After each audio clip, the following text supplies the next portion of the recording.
Bumisita si COMELEC Chairman George Garcia sa bayan ng Socorro sa Surigao del Norte para sa isinagawang voter education at satellite registration.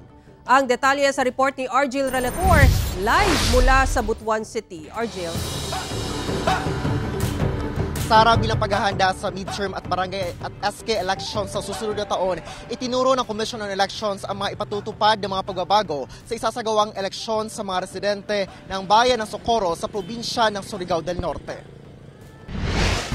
Sa unang pagkakataon, ipinakita ng COMELEC ang features ng bagong makinang gagamitin sa susunod na eleksyon na tinatawag na fully automated system with transparency audit and count. Sa bagong automated counting machine, mas madali raw itong gamitin at sa presinto pa lang ay malalaman na raw agad kung paano binilang ang balota at maayos na na-transmit sa canvassing area. Kung dati po pagpasok nyo ng balota, hindi nyo nakikita kung paano binilang, sino ang binotohan nyo. Sa makinang ito, unang ipapakita paano binilang ang boto ninyo. Kabilang yan sa mga pagbabagong gagawin ng komisyon sa eleksyon sa susunod na taon. Ipatutupad din ang 5 a.m. hanggang 7 a.m. na exclusive voting hours para sa mga senior citizen, PWD at buntis. Para naman sa mga OFW at ibang Pilipinong nasa ibang bansa, magkakaroon din ng kauna-unahang internet voting upang hindi na kailangang sumadya pa sa embahada o konsulada para makaboto. Yan ang inihayag ng COMELEC sa pagbisita ng mga matataas na opisyal nito sa Island Municipality ng Socorro sa probinsya ng Surigao del Norte sa mismong sitio Kapihan na komunidad ng mga miyembro ng Socorro Bayanihan Services Incorporated.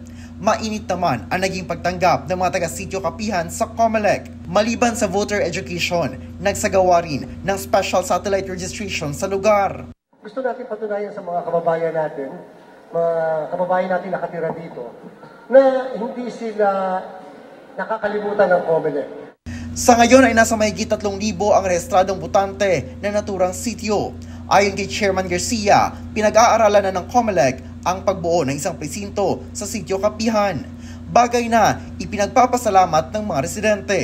Last election, national and local, hindi basta-basta yung experience namin doon sa mismong barangay kung saan nasakop yung sitio Kapihan. Inabot na hanggang alas 11 ng gabi yung mga tao nakapila pa.